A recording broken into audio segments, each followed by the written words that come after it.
Starting today, the lines are drawn. You have to choose sides. Dear adults, you are not listening to children. You're a friend. We are going to inherit a scorched earth because of you. Or you're an enemy. Environmental racism. This is the last time I'll be talking to you adults. You've had your chance to fix this problem. Now we have ours. Millie Weaver reporting for Infowars.com. We're here at the Freedom Force International Conference in Phoenix, Arizona, and I'm here with Holly Swanson, who is an author and an advocate for stopping the political indoctrination of our children. Well, Holly, you gave an amazing speech today. Can you tell us a little bit about what you talked about? Yes, thank you very much. What we were discussing is the undisclosed political agenda of the environmental movement, which mirrors Green Party goals and communism, and how the environmental movement is using politicized curriculum under the pretense of environmental education to impose that agenda, Green Party goals and communism, on America's children. Can you tell us a little bit about the piece of legislation that just recently got passed in Oregon, and what's that going to mean for the future of education in America? Well, the Portland Public Schools resolution on climate change, which was passed in April-May of this year by the Portland Public School Board, essentially ban the teaching of any materials which questioned man-made global warming. And when you ban any inquiry, basically you're silencing teachers, students, parents on investigating or free thought.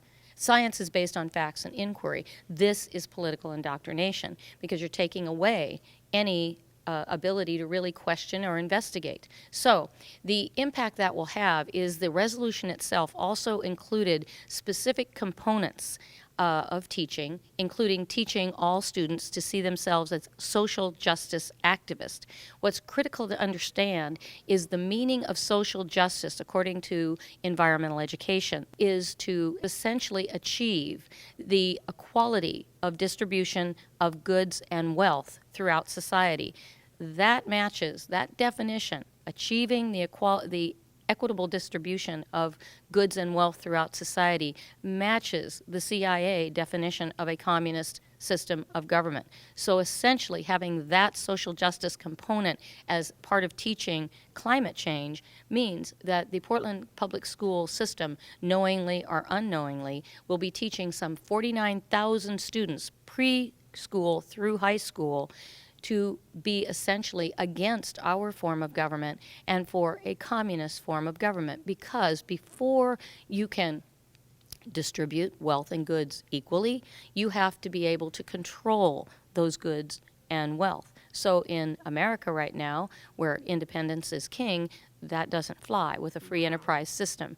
And private property, that doesn't work. So you have to train students to be against our form of government and to adopt a communist form of government. Not only is that dictating public policy from the classroom, but it is grossly unfair to the children. It is political indoctrination. The Portland public school model has been adopted by the National Education Association, which has some 3 million members. It's the largest teachers union in the United States. And the idea is to adopt this Portland resolution and have their members participate in going forth and imposing, presenting, passing this same resolution in school districts nationwide. So basically we could have a national political indoctrination system in place in short order. And here's the critical part, before the American people have any idea that climate change curriculum includes social justice, and social justice means teaching communism. Yeah. It's a problem. Yeah. So with this whole social justice component and the green energy indoctrination, are you thinking that maybe in the next decade we will see a rise up with the youth where we can see massive protests and revolting against, the American way of life because they want to implement these communist or Green Party goals? Well, unfortunately, the environmental movement is targeting kindergartners, to indoctrinate kindergartners through high school. We will not have more trees or plants for oxygen. So the planet's feeling sad. I don't know if you can see the tears there.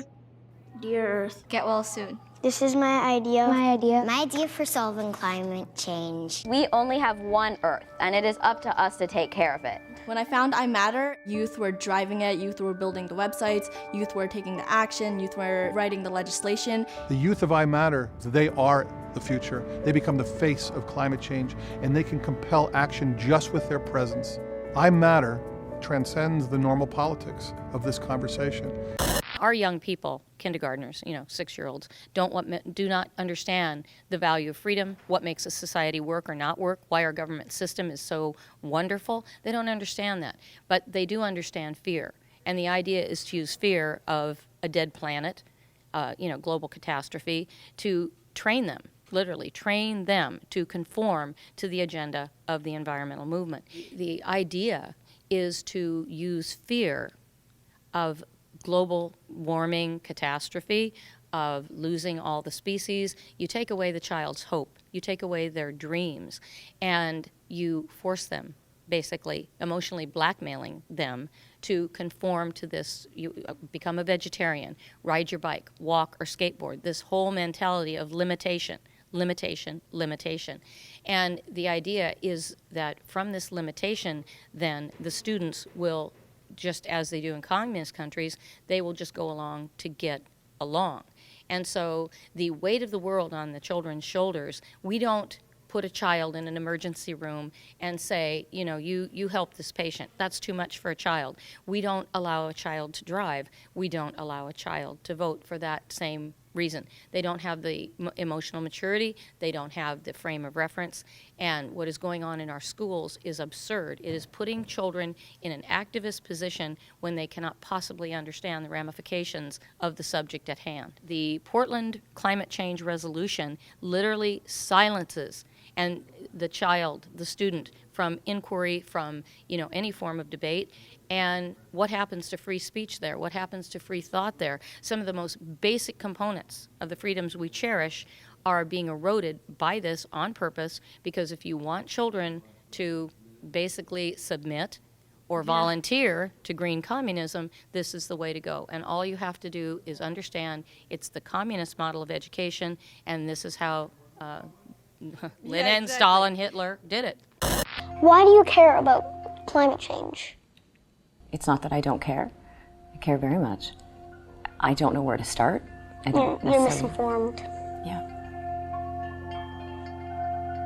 When most parents, have the idea of their children going to school, they think, oh, my child's going to be taught mathematics, English, just basically these tools that they're going to need to be successful in the world. And so it's just interesting to me that you did say something about them having plans to make it so that children have to take green or climate change curriculum in order to get enough credits to even go on to college. Exactly.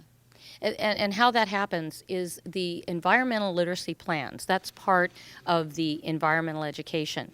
And as I said, environmental education, there's enough documentation to show environmental education has proven to be a communist front.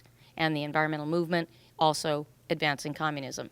The basic answer is by using climate change curriculum, politicized curriculum, environmental literacy plans, education for sustainability, you are putting a graduation requirement in place. So any student, whether in charter school, parochial school, or the public schools, have to study this, have to pass a competency test that they understand this curriculum in order to graduate. If they don't pass and they don't graduate, then they cannot go on to college. That's the key component. And again, it's deception. There is a Green Ribbon Schools Awards program right now in place that is advancing the goals of the environmental movement through education for sustainability. And it's awards programs where any school can participate. The problem is when you look at Green Ribbon Schools specifically, green is not just a color. Green is identified with Green Party. Now, if you were to put a name of a Democrat Ribbon Schools Awards program, or Republican women or ribbon schools awards program, or a libertarian or a socialist or a communist ribbon schools program, that would come under fire because it's directly associated with a political party. The same should be true with a green ribbon schools awards program. It is teaching our children by the very nature of the name to align with green, with anything green. And the bottom line is you're using public education as a tool to teach children to eat green, live green, worship green, and vote green. And it's dictating public policy from the classroom. The political indoctrination is into an ideology that mirrors, as I said, Green Party goals and communism. So as the students are being trained from basically elementary school forward to be political activists, then they are learning to impose this. They are learning to impose this on the American people. So if they graduate and they choose to vote on the local level for local policy changes, they're going to vote green.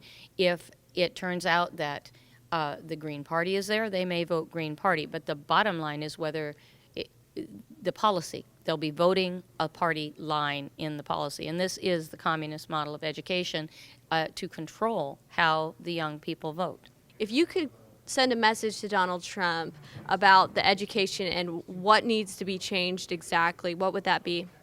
What I would say to President Trump would be this. The political indoctrination issue in our schools must be addressed because it puts free thought, individual freedom, and our democratic process at risk. So part of the first education policy that I would suggest would be to investigate, to understand, and then to take action to remove these politicized curriculums from our schools. He has mentioned being opposed to Common Core. Many of these politicized curriculums have been inserted as new Common Core curricula as well. And I would specifically state that education for sustainability, environmental literacy plans, and definitely climate change and social justice curriculum would be the place to start.